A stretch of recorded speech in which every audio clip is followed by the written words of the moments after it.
The silence was the first thing. Not a peaceful quiet, but a thick, heavy silence. The kind that presses down on your ears and steals the air from your lungs.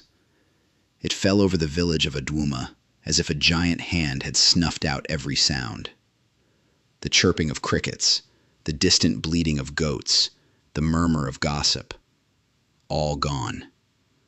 All that remained was the low, electric hum of an engine so refined it sounded less like a machine and more like a sleeping beast. The beast was a Rolls-Royce Phantom, its black paint so deep it seemed to drink the harsh afternoon sun. It sat at the edge of the village square, an alien vessel on the dusty, red earth. Behind it, two black Mercedes G-Wagons, muscular and menacing, blocked the road. Men in sharp, dark suits, with earpieces glinting, stood like statues beside the vehicles. They didn't look at the villagers. They scanned the horizon, the rooftops, the very air, as if expecting a threat to materialize from the heat haze. The villagers of Adwuma, who had been milling about, haggling over the price of tomatoes and trading insults with the familiarity of family, were frozen. Mouths hung open. A woman's basket of mangoes lay scattered in the dust, forgotten. Osei, the trader, a man whose voice was usually the loudest instrument in the village orchestra, was a statue of disbelief, his round face slack with confusion. He had been holding court, bragging about a new shipment of cheap plastic sandals from the city. Now, the words were dead in his throat. Then, the rear door of the Rolls-Royce opened, not with a clunk, but with a whisper. A foot emerged, shod in a handmade Italian leather shoe that cost more than Osei's entire inventory. Then a leg, draped in the magnificent woven colors of a bespoke kente cloth suit. Finally, the man himself unfolded from the car. He was tall, his face calm and unreadable. He adjusted the cuffs of his suit, his eyes taking in the scene, not with arrogance, but with a quiet, searching intensity. This was David Sterling, a name that was whispered in boardrooms in London and New York, a ghost on the pages of financial magazines, a tech billionaire whose net worth was estimated to be somewhere north of $7 billion. But here, in Adwuma, he was just an impossible apparition. The villagers stared, their minds struggling to connect this vision of immense wealth with the dusty, forgotten corner of the world they inhabited. They expected him to walk towards the chief's house, perhaps, or to Osei, the self-proclaimed big man of the village. He did neither. His eyes scanned the crowd, passing over the important faces, the elders, the wealthy, until they found their target. At the very back of the crowd, half hidden behind a baobab tree, stood Kwame, a simple farmer, a man known for his patched clothes, his quiet demeanor, and the perpetual sadness in his eyes since his wife had passed. He was holding the small hand of his daughter, Amma, who was peering around his legs with wide, curious eyes. Kwame was the village joke, the man too gentle for this world, the one Osei loved to mock for his kindness. "Your kindness won't fill your belly, Kwame," Osei would bellow, to the laughter of others. David Sterling began to walk. His expensive shoes left clean, sharp prints in the red dust. He walked straight through the silent, parting crowd. He walked past the chief. He walked past Osei, who looked as if he might faint. He walked until he was standing directly in front of the humble farmer. Kwame looked down at his own bare, calloused feet, then up at the magnificent man before him, his face a mask of bewilderment. He thought it was a mistake. He thought this man was looking for someone else. But David Sterling's eyes were locked on his. And then, in front of the entire village, in front of the chief and the elders and the man who had mocked him for years, the billionaire did something that shattered the silence and replaced it with a collective, audible gasp. He bowed. Not a simple nod, but a deep, respectful bow, his head lowered, his hands clasped before him. A bow of gratitude, a bow of honor. The silence returned, but this time it was different. It was a silence of pure, earth-shattering shock. Every villager in that single moment understood that they had been blind. They had looked at Kwame every day and seen a poor farmer. They had seen nothing. If you love stories where the humble are exalted and the proud are brought low, where the true measure of a man is revealed in the most unexpected way, then subscribe to this channel and hit that notification bell right now. Because the story of how a poor farmer made an entire village go silent with a single act of kindness is one you will not want to miss. The blessing that was coming to Aduma was about to change everything. Now, let me take you back to where it all began. 6 months earlier, Kwame was not a symbol of honor. He was a symbol of struggle. At 42 years old, he had the weary posture of a man twice his age. His life was a cycle of waking before the sun, tilling his small, stubborn plot of land that yielded just enough cassava and maize to feed himself and his 8-year-old daughter, Amma. His wife, Adina, had been the sun in his sky, a woman whose laughter could make the crops grow. But a fever had stolen her from him 3 years ago, and with her, it had stolen the color from his world. Now, his only light was Amma, a bright, curious child with her mother's eyes and a spirit too big for their small, mud-brick hut. The hut itself was a testament to their poverty. The thatched roof leaked in 3 places during the rainy season, forcing Kwame to arrange a small collection of pots and pans to catch the drips, the plinking sound a constant reminder of his failure to provide. His clothes were a collection of faded shirts and trousers, mended so many times the patches had patches. He owned a single pair of sandals, the soles worn thin as paper. Yet, Kwame never complained. His mother-in-law, a wise old woman who lived in a neighboring village, had visited after Adina's passing. She had held his hand, her own wrinkled and tough from a lifetime of work, and said, "The world may break your back, Kwame, but do not let it break your spirit. Remember the proverb, the hand that gives is the hand that gathers." Kwame lived by that proverb. When his neighbor's goat wandered off, it was Kwame who spent half a day searching for it in the thorny bush. When the widow at the end of the lane was too sick to fetch water, it was Kwame who carried her buckets from the communal well, his own thirst waiting. He gave what little he had, his time, his strength, a handful of maize from his meager harvest, and for this he was ridiculed.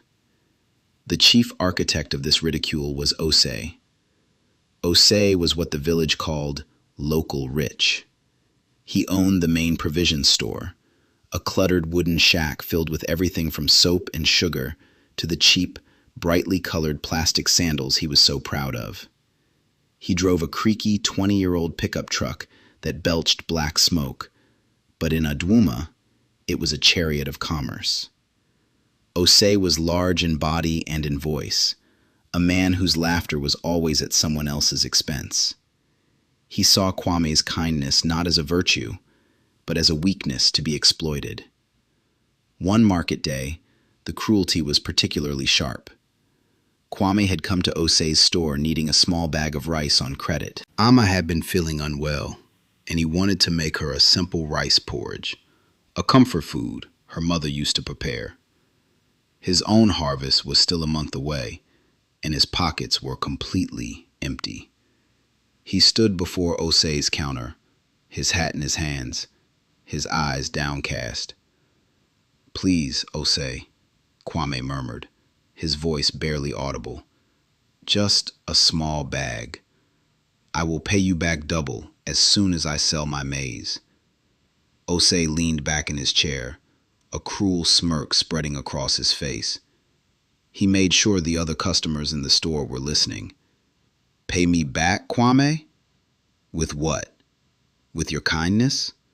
Will the wholesaler in the city accept your good deeds as payment for my stock?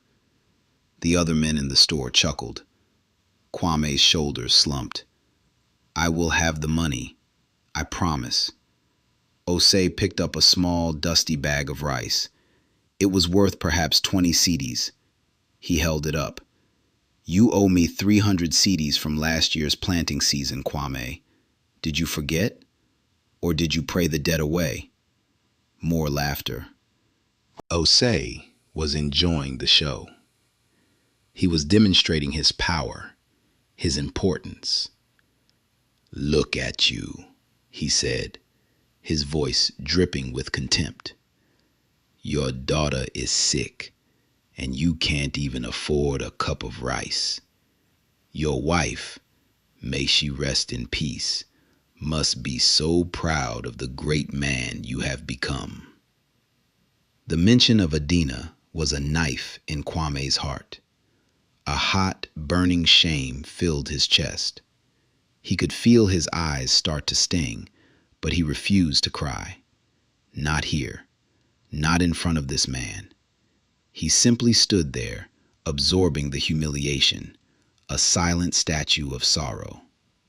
Osei, seeing he had drawn blood, pushed it further. He tossed the bag of rice onto the counter. Tell you what, Kwame, I am a generous man. He puffed out his chest. You can work off your debt. My storage shed needs cleaning. It is full of rat droppings and filth. You spend the rest of the day cleaning it, and I will give you this rice.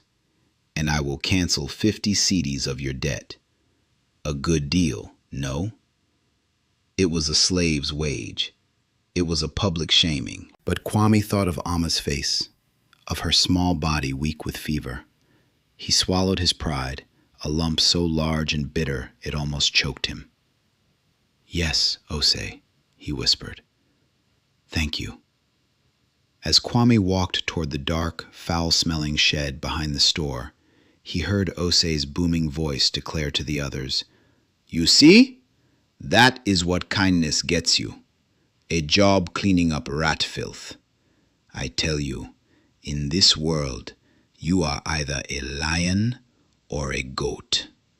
And Kwame, well, he is a very gentle goat. Kwame spent the rest of the day in that shed, the stench clinging to his clothes and hair. He swept and scrubbed, his muscles aching, his heart heavy. But as he worked, he did not think of Osei's cruelty. He thought of his mother-in-law's words. The hand that gives is the hand that gathers. He was giving his dignity, his labor, for a bag of rice. He did not feel like he was gathering anything.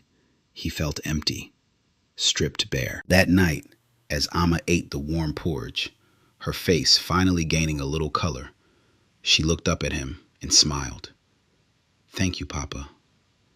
In that moment, holding the small, warm bowl in his hands, Kwame felt a flicker of something. Maybe this was the gathering. Not money, not respect, but this small, perfect moment of love. It was all he had, and he prayed it would be enough. But he had no idea that his greatest test and his greatest reward was waiting for him on a muddy road in the middle of a storm. The rainy season arrived with a vengeance.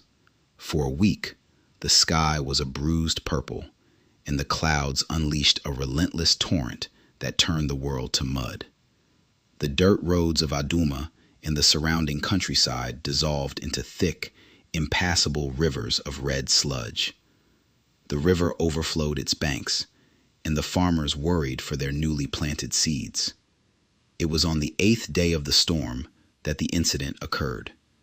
The rain had finally softened to a steady, miserable drizzle. Kwame was on his way back from his mother-in-law's village, a journey he made every 2 weeks to bring her food and check on her. The path was treacherous, and his thin sandals offered little protection from the deep, sucking mud.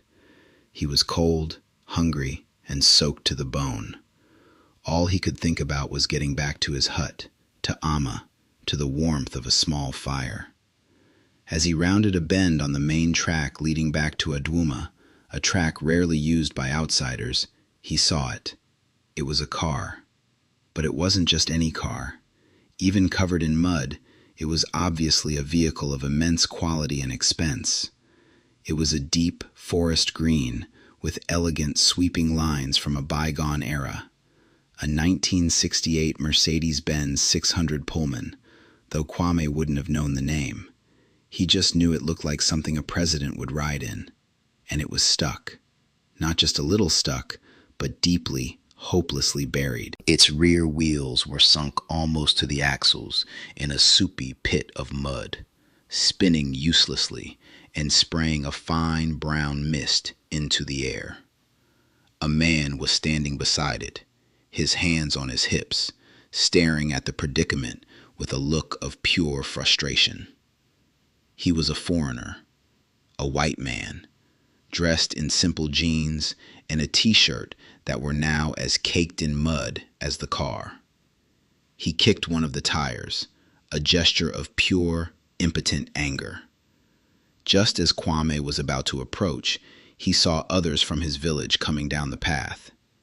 It was Osei and 2 of his cronies, heading back from a trip to a nearby town where they'd been trying to source cheaper palm oil. They saw the car and the stranded man, and their eyes lit up with predatory glee. "Having some trouble, my friend?" Osei called out, his voice slick with false sympathy. The man, David, looked up, a flicker of hope in his eyes. "Yes, I'm completely stuck. The road just gave way." "Could you help me push?" Osei walked around the car, whistling theatrically. This is a very serious situation. Very serious. This mud is like quicksand. It will take many strong men to get this out. Very difficult work." He shared a knowing look with his friends. "I'll pay you, of course," David said, reaching for his wallet. "Pay us?" Osei laughed, a short, ugly bark. "My friend, this is not a job for money. This is a job for a miracle. To get this beautiful car out, it would cost at least 2,000 cedis." David's face fell. 2,000 cedis was an absurd amount. More than a farmer like Kwame might see in an entire year. It was pure extortion. "That's ridiculous," David said, his voice tight. "I don't have that much cash on me." "No cash?" Osei shrugged, the smirk returning to his face. "What a pity. Then I suppose your beautiful car will have to become a new landmark for our village." The rich man's folly. "Good luck to you, my friend." He and his cronies roared with laughter, turned their backs on the stranded man, and continued their walk down the road, their cackles echoing in the damp air. They passed Kwame without a glance, dismissing him as part of the scenery. Kwame stood there, the rain dripping from his nose. He looked at the dejected man. He looked at the monstrously stuck car. His back ached. His stomach was empty. The smart thing to do was to walk away, to go home. He had nothing to gain here. This man was a stranger, a rich stranger, by the looks of his car, who probably wouldn't think twice about him once he was free. He thought of Osei's words, "You are a goat, Kwame." Maybe he was right. A lion would walk away. A lion would mind its own business. But then he thought of his mother-in-law's proverb, "The hand that gives is the hand that gathers." He looked at the man's face, which was no longer angry, but just tired, defeated. And in that moment, Kwame didn't see a rich man or a poor man, a foreigner or a local. He just saw another human being who was in trouble. He took a deep breath. He walked forward, the mud squelching around his ankles. He stopped beside the man, who looked at him with weary, surprised eyes. Kwame didn't say, "I will help you." He didn't ask for money. He didn't bargain. He simply bent down, put his shoulder against the muddy rear of the magnificent car, and said, "Push when I say." The man, David, stared at him for a long moment, a complex mixture of shock and suspicion on his face. He had just been mocked and extorted. Now this man, who looked like he had less than anyone, was offering help for nothing. He saw the quiet resolve in Kwame's eyes, the simple set of his jaw. He nodded, got into the driver's seat, and started the engine. For the next hour, under the gray, weeping sky, the two men, the billionaire in disguise and the humble farmer, fought against the mud. Kwame's muscles screamed in protest, the fine fabric of the car's exterior digging into his shoulder. The wheels spun, spraying him with filth. It felt hopeless. But Kwame did not stop. He just kept pushing, his bare feet finding purchase in the slippery earth, his body a lever of pure, selfless will. He was a goat, perhaps, but in that moment he had the heart of a lion. The car wouldn't budge. After an hour of grueling, mud-splattered effort, it had sunk even deeper into its clay prison. The engine of the Pullman was off, and the only sound was the heavy breathing of the two men and the steady drumming of the rain. Kwame's body trembled with exhaustion. He was covered from head to toe in a thick layer of red mud, indistinguishable from the earth itself. David got out of the car, his own designer jeans and shirt ruined. He looked at Kwame, who was leaning against a tree, trying to catch his breath. He saw not just a tired man, but a profoundly decent one. "It's no use," David said, his voice heavy with defeat. "We're not going to move it. Thank you for trying. I don't know what to say. The others—" "They are who they are," Kwame said simply, wiping a slick of mud from his forehead. "The night will be here soon.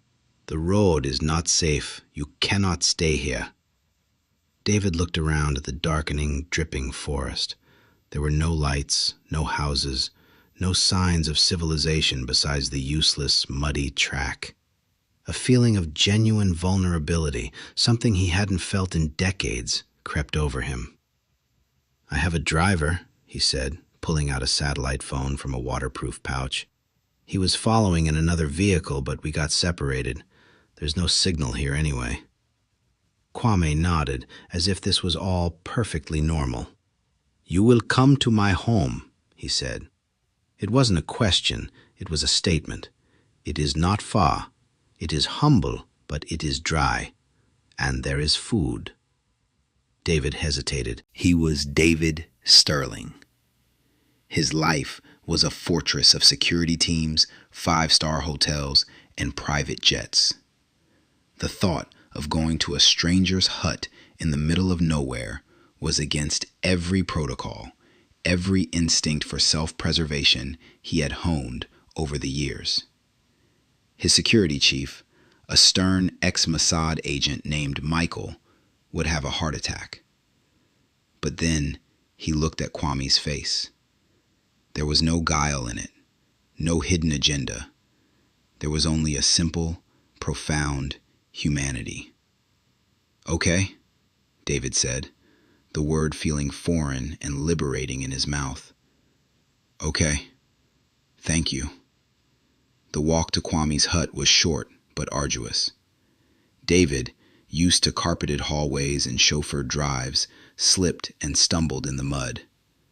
Kwame, as sure-footed as a mountain goat despite his exhaustion, offered him a steadying hand. When they arrived, the hut was a small, round silhouette against the gray sky. A thin curl of smoke rose from a hole in the roof. Inside, a small girl with large, luminous eyes looked up from the fire she was tending. It was Amma. She stared at the strange, muddy white man with a child's unfiltered curiosity. Amma, this is a visitor, Kwame said, unsure what to call him. His car is broken. He will be staying with us. Amma simply nodded and then turned to David. You are very dirty, she said, with the blunt honesty of a child. David, to his own surprise, laughed. A real, genuine laugh that seemed to startle him. Yes, I am. Go, Kwame said to him, pointing to a small, curtained-off area. Take off your wet things. I will find you something dry. David went behind the curtain and peeled off his ruined clothes. A moment later, a set of clothes was passed through to him. It was a faded but clean shirt and a pair of trousers with a neat patch on one knee. They were Kwame's best clothes. David put them on. They were too short in the arms and legs, but they were warm and dry. He came out feeling like a different person. Kwame had a pot of water boiling over the fire. He motioned for David to sit on one of the two low wooden stools, the only furniture in the hut besides a sleeping mat in the corner. Kwame washed the mud from his own hands and face, then began preparing a meal. He took out 3 yams from a small sack, 3 of the 5 he had left, and put them in the embers of the fire to roast. The 3 of them sat in a comfortable silence, watching the flames dance. The hut was small, the floor was beaten earth, and through a small gap in the roof, David could see the rain still falling. But it was warm. It was safe. When the yams were cooked, Kwame peeled them with his calloused fingers and handed the largest one to David. He gave the second largest to Amma. He took the smallest for himself. David held the hot, steaming yam in his hands. He hadn't eaten food this simple since he was a child. He was about to take a bite when Amma, who had been staring at him, got up from her stool. She walked over to him, holding her own piece of yam, which she had not yet touched. It was still bigger than the piece her father had. She held it out to him. You should have this one, she said softly. You are the guest. David froze. He looked at the small girl, at her earnest face, at the offering in her hand. He looked at her father, who watched her with a quiet, proud love. And something inside David Sterling, the billionaire, the titan of industry, the man who had everything, broke. A lump formed in his throat, hot and painful. His eyes, to his utter shock, began to burn with tears. Here he was, a man who could buy islands, in a mud hut, wearing borrowed clothes, being offered a piece of roasted yam by a little girl who had almost nothing. And in her simple, selfless gift, he felt a generosity more profound than any multi-million-dollar philanthropic donation he had ever made. He had come on this journey seeking authenticity, a connection to something real, after a bitter divorce where his ex-wife had tried to claim half his soul, along with half his fortune. He had been looking for a sign that goodness still existed in the world, untainted by greed. And here it was, in the small, outstretched hand of a child. He couldn't speak. He just shook his head, gently pushed her hand back towards her, and whispered, "No, you eat it. Thank you." He looked over at Kwame, who simply nodded, as if this was the most natural thing in the world for his daughter to do. The hand that gives is the hand that gathers. David was beginning to understand. The proverb wasn't about getting things back. It was about what the act of giving makes of you. Later that night, David lay on a woven mat on the floor, listening to the rain and the soft breathing of Kwame and Amma sleeping nearby. He had managed to get a brief, crackly satellite call through to his driver, Michael. "Sir, are you all right? I've been trying to reach you for hours. Your GPS signal vanished. The security protocol is in meltdown." "I'm fine, Michael. My car is stuck in the mud. I'm in a village called Aduma. There was a pause. You're with civilians? Sir, that is highly inadvisable. I'm with a man named Kwame. He's a farmer. I'm in his home. Another longer pause. David could almost hear Michael's perfectly groomed eyebrow arching in disapproval. Sir, with all due respect, I told you this Man of the People tour was a terrible idea. Shall I dispatch the helicopter for an immediate extraction? No, David said firmly. No, don't do that. Just get a recovery team for the car and wait for my signal in the morning. I'm exactly where I need to be. He ended the call, leaving his entire security detail in a state of controlled panic. He didn't care. Lying on the hard floor, in borrowed, patched clothes, with the smell of wood smoke and rain in the air, David Sterling felt richer than he had in years. He wasn't a billionaire. He was just a guest, and he was being treated not to luxury, but to something far more valuable: grace. The next morning, the rain had stopped. A weak, watery sun was breaking through the clouds. Kwame was already up, preparing a thin porridge from the last of his maize.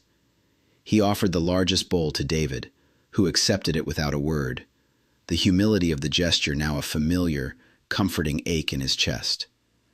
As they were eating, a distant, rhythmic thumping sound began to fill the air.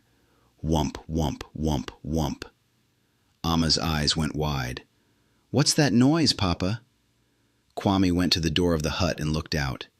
His face went blank with confusion. The sound grew louder, a powerful, deep chopping that seemed to shake the very ground. Then they saw it. A sleek, black helicopter descended from the clouds, circling once over the village before settling in a large open field just beyond Kwame's hut. Villagers began pouring out of their homes, pointing and shouting. They had never seen such a machine up close. Osei was at the front of the crowd, his face a mixture of fear and excitement. He assumed it had something to do with him, a government official perhaps, coming to recognize his importance. David finished his porridge, placed the bowl down gently, and stood up. He walked to the door and stood beside Kwame. "That's for me," he said quietly. Kwame turned to look at him, his brow furrowed. "For you?" As they watched, the helicopter's doors slid open, and two men in sharp suits, the same kind of men from the G-Wagons, jumped out, followed by Michael, David's security chief, who looked immensely relieved and profoundly annoyed at the same time. They jogged purposefully towards the hut. The villagers fell silent, watching the scene unfold. Osei's jaw dropped as he saw the men bypass the chief's compound and head straight for Kwame's pathetic little hut. Michael reached them first, his eyes flicking over David's borrowed, ill-fitting clothes with professional disdain. "Sir, are you unharmed?" "I'm perfectly fine, Michael," David said calmly. "This is Kwame. He and his daughter, Amma, gave me shelter for the night." Michael gave Kwame a curt, suspicious nod, his training screaming that this simple farmer was a potential threat until proven otherwise. "We have your change of clothes, sir. The recovery team is on its way to the vehicle. We can be airborne in 5 minutes. It was then that the truth began to dawn on Kwame. The expensive car, the satellite phone, the helicopter. This was not just some lost tourist. He looked at David, truly looked at him, and saw the authority that had been hidden beneath the mud and frustration. Who are you?" Kwame asked, his voice a whisper. David turned to face him fully. The humility of the guest fell away, replaced by the quiet confidence of a man accustomed to command. But his eyes were soft, filled with a sincere gratitude. "My name is David Sterling," he said. The name meant nothing to Kwame, but to Osei, who had a cousin in the city who read newspapers, the name hit like a physical blow. He staggered back, his face turning pale. David Sterling? The billionaire? The one who owned half the mobile networks in the country? Impossible. David saw the confusion on Kwame's face and smiled gently. It means I'm a businessman from the city, a man with more than he needs. He paused, his gaze sweeping over the small hut, the patched roof, the meager pantry. Kwame, I have to ask you something. Yesterday, your own people who have more than you, they laughed at me. They tried to rob me. But you have almost nothing. I saw your pantry. I slept on your floor. Why did you help me? Why did you give me your clothes, your food, your last bit of strength for a complete stranger? Kwame was silent for a long moment. He was not thinking about the helicopter or the men in suits. He was not thinking about money. He was thinking about the question. He looked at his daughter, Amma, who was hiding behind his legs, and then he met David's eyes. His answer was simple, direct, and honest. My wife's mother, she is a wise woman, Kwame began, his voice gaining a quiet strength. She taught me that the world can be a hard place. It can take and take until you feel you have nothing left. But she said the strength of a man is not in what he keeps for himself. She told me, the hand that gives is the hand that gathers. I did not help you because you were rich or poor. I helped you because you were in need. It is all I know how to do. David Sterling stared at him, and for the second time in less than 24 hours, he felt the sting of tears. He had spent the last year surrounded by lawyers, accountants, and sycophants, all trying to take a piece of him. He had built firewalls around his fortune and his heart. And here, in the poorest place he had ever been, a simple farmer had just handed him the key to everything he had been searching for. A truth so pure and powerful, it felt like a prayer. He reached out and placed a hand on Kwame's shoulder. Kwame, he said, his voice thick with emotion, your mother-in-law is the wisest person I have ever heard of. I will never forget what you did for me, or what you have just taught me. I came here looking for something I had lost, and you gave it to me. Now, I want to give something back to you. Kwame just shook his head. You owe me nothing. You were a guest in my home. It was my honor. No, David said, his voice firm. It was my honor. And I promise you, Kwame, things are about to change. For you, for Amma, and for this entire village. He turned to Michael. Cancel my appointments for the rest of the week. We're staying here. We have work to do. Michael looked like he was about to argue, but he saw the look on his boss's face, a look of fierce, unshakable purpose he hadn't seen in years, and simply said, Yes, sir. The helicopter was not for leaving. It was for arriving. 3 months passed. Life in Adwooma returned to its normal rhythm, and the incident with the stranger and the helicopter became a village legend, told and retold with increasing exaggeration. Osei, after his initial shock, quickly spun the story to his advantage. He claimed he had recognized the billionaire immediately, and that his demand for 2,000 cedis was a clever test of character, which the stranger had obviously passed by seeking out a humble man like Kwame. I was guiding him, he would proclaim in his shop. I knew he was looking for a real man of the people, so I sent him right to our Kwame. Few believed him, but Osei's confidence was a force of nature, and soon he had convinced himself of his own lie. Kwame, for his part, remained unchanged. He repaired his sandals with a piece of old tire. He tended his crops. He told Amma stories by the fire. He expected nothing. The billionaire's promise was just a strange dream, a ripple in the quiet pond of his life. He had his daughter, his dignity, and his mother-in-law's proverb. It had always been enough. Then, the invitations arrived.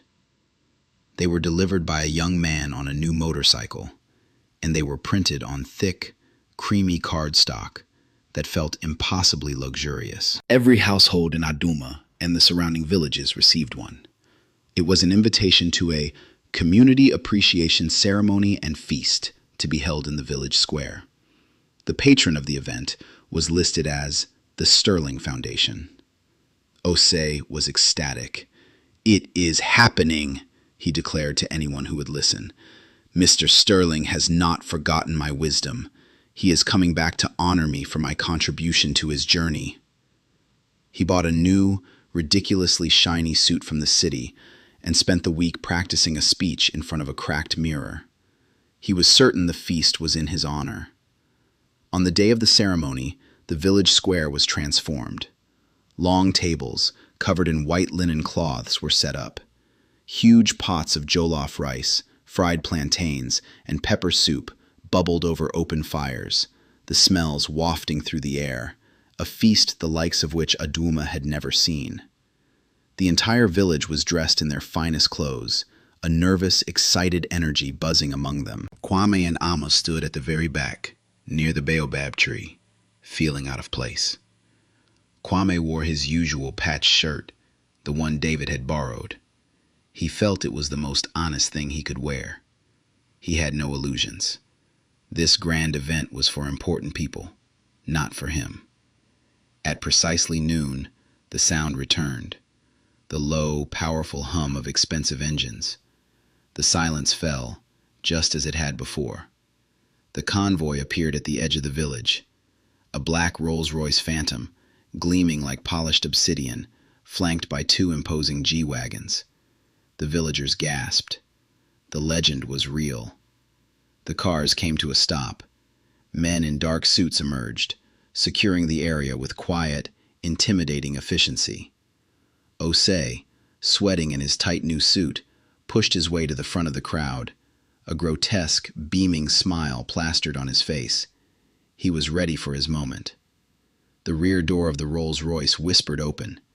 David Sterling emerged. He was not the mud-stained, frustrated man from the roadside. He was a king. He wore a magnificent suit, custom-tailored from the finest royal kente cloth, its golds and greens shimmering in the sun. He looked powerful, serene, and absolutely in command. He stepped onto the red dust of the village square, and his eyes began to scan the crowd. Osei took a step forward, puffing out his chest, his smile widening.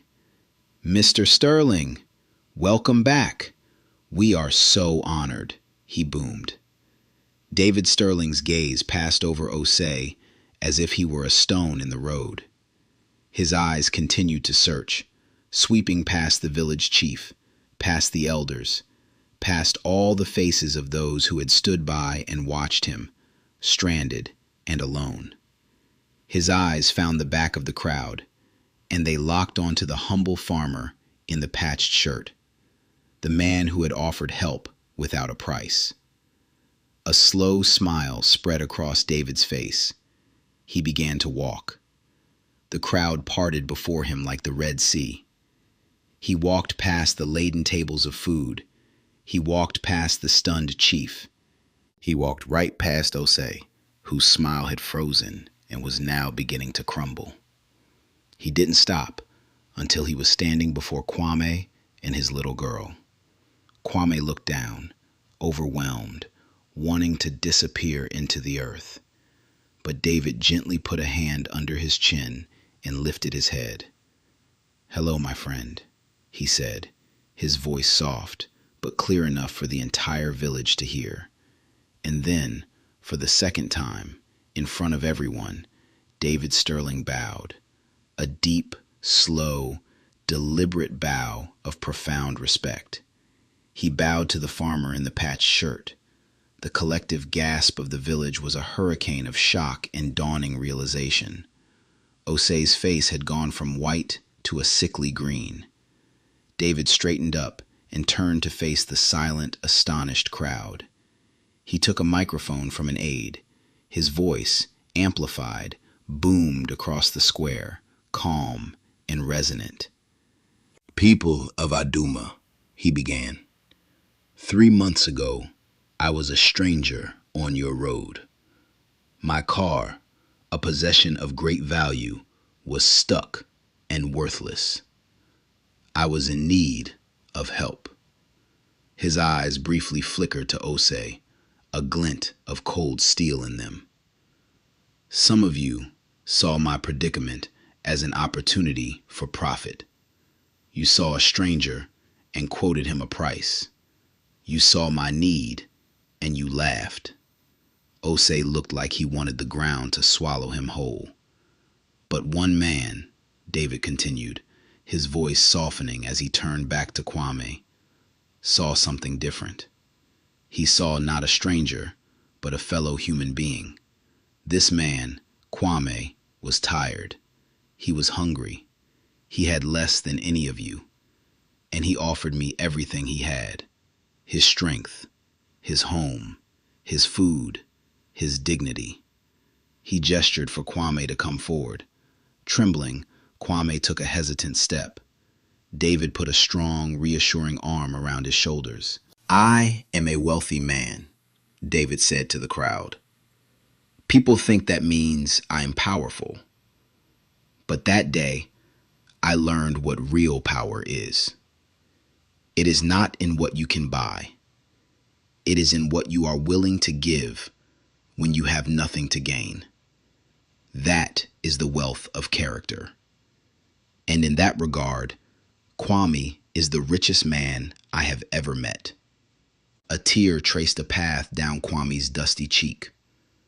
Amma, holding his hand, was also crying, but her tears were of a fierce, bursting pride. "So I am not here to honor myself," David declared. "I am here to honor him. The Sterling Foundation is investing in this village. We are building a new school so that every child, like Amma, can have the education they deserve. We are building a modern health clinic with doctors and medicine so no one is lost to a fever again." A sob escaped Kwame's lips at the mention of the fever that took his wife. "And we are building a clean water system with wells and pumps for the entire community. And all of it, the school, the clinic, the entire project, will be named the Adina Memorial Foundation." He had learned Adina's name. He had remembered. Kwame broke down completely, his body shaking with sobs of a grief and gratitude so immense it was painful. David held him steady. "But a foundation needs a director," David's voice rang out. "It needs a man of character to guide it, a man who understands service above self, a man who knows that the hand that gives is the hand that gathers. Therefore, I am appointing Kwame as the first executive director of the Adina Memorial Foundation for Aduma. He will oversee these projects, and he will be paid a salary that reflects the great value of his character." An aide stepped forward and handed a stunned Kwame a leather-bound folder. Inside was a contract with a salary figure that had more zeros than Kwame had ever seen in his life. It was more than Osei made in a decade. The silence that followed was absolute. It was the silence of shame, of regret, of a world turned completely upside down. It was the sound of an entire village realizing they had been worshiping a false idol of noisy arrogance while ignoring the quiet saint in their midst. Osei, the big man, the lion, had shrunk. He stood alone, his ridiculous suit now a costume for a fool, his face a mask of utter ruin. The farmer he had called a goat now stood beside a king, poised to become the shepherd of his entire community. And all he had done was offer a helping hand. The aftermath in Adwuma was not swift, but it was decisive. The grand feast went on, but the mood had shifted. It was no longer a party, it was a lesson. Villagers who had once laughed at Kwame now approached him with downcast eyes, murmuring congratulations that sounded more like apologies. Kwame, overwhelmed and uncomfortable in the spotlight, accepted their words with the same quiet grace he had accepted their scorn. He did not gloat. He did not remind them of their cruelty. He simply nodded and said, "Let us all eat. There is enough for everyone." Osei's fall was catastrophic. It was not orchestrated by David or Kwame. It was a collapse from within, brought on by the crushing weight of his own public humiliation. The day after the ceremony, he opened his shop as usual, but no one came. The women went to the next village for their sugar. The men bought their cigarettes elsewhere. His laughter, which had once filled the square, was gone. The silence that surrounded his shop was a verdict. His customers, now looking at him with new eyes, saw not a big man, but a small one, hollowed out by his own arrogance. Within a month, his shelves were dusty, his stock expired. The laughter of children playing outside his silent shop seemed to mock him. His credit with the city wholesalers was cut off. He had built his identity on the respect and fear of his neighbors, and overnight he had lost both. All he was left with was a stock of cheap plastic sandals that nobody wanted. One evening, broken and desperate, he went to Kwame's hut. The hut was the same, but everything was different. Blueprints for the new school were spread out on a new wooden table. Kwame was poring over them with an architect from the city, a young woman sent by the Sterling Foundation to be his assistant. Amma was at the table with him, doing her homework under the bright, steady glow of a solar-powered lamp. Kwame saw Osei hovering at the doorway, a ghost of the man he once was. He excused himself and went outside. Osei couldn't meet his eyes. He stared at the ground, his large frame stooped. "Kwame," he mumbled, his voice thick. I am sorry." The words seemed to tear themselves from his throat. "I was a fool, a cruel fool. I don't expect you to forgive me." Kwame looked at the man who had caused him so much pain and felt not anger, not triumph, but a deep, weary pity. He saw a man trapped in a prison of his own making. He remembered his mother-in-law's words, and he remembered the feeling of helping a stranger in the mud. He knew what he had to do. "I hold no grudge, Osei," Kwame said, his voice calm and even, the devastating calm of a man who has transcended the pettiness of revenge. "The sky is big enough for all birds to fly. We have all made mistakes." He then did something Osei would never forget. He went inside and came back with a small pouch. He pressed it into Osei's hand. It was heavy with coins. "This is a loan," Kwame said gently, "to help you start over, somewhere new. Pay it back when you can." Osei looked at the money, then at Kwame's face, and he finally broke. He sobbed, great shuddering sounds of a man completely undone not by hatred, but by an unearned, impossible kindness. It was the final, crushing blow. He took the money, turned, and walked away into the darkness, leaving Adwuma for good. Kwame, with the patient guidance of David's team, grew into his new role. At first, he was terrified, sitting in meetings about budgets and logistics, feeling like a fraud. But he listened more than he spoke, and he approached every decision with a simple question. What is the kindest thing to do? What is best for the people? His innate decency proved to be a more reliable compass than any business degree. He never moved into a big house.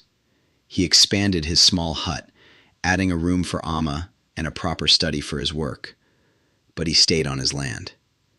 He still woke up early to tend his small farm, saying it kept his hands in the earth and his head out of the clouds. The village was transformed. The Adena Memorial School became the best in the region. The clinic saved lives. The clean water stopped the children from getting sick. But the biggest change was not physical. It was spiritual. The story of Kwame and the billionaire became a modern folk tale, a parable whispered from parent to child. It changed the village's definition of wealth.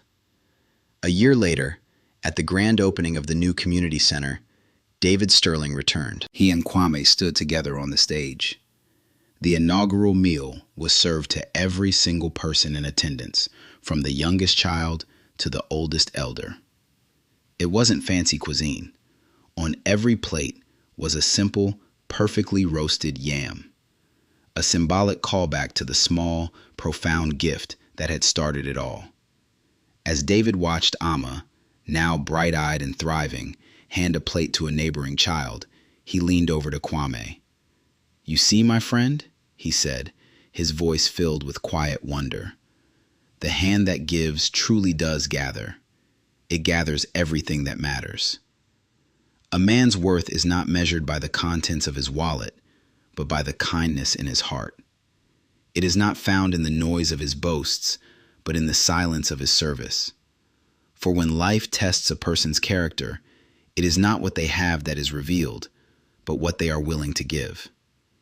Many people spend their lives trying to gather wealth, respect, and power, only to find their hands empty in the end. But the one who gives freely, of their time, their strength, their compassion, gathers a treasure that can never be lost. They gather community. They gather love. They gather grace. True wealth is not something you own. It is something you share. And the world is changed not by the powerful who take, but by the humble who give. If this story moved your heart, subscribe and hit that notification bell, because every tale has a lesson, and Alfred's Folk Tales never forgets.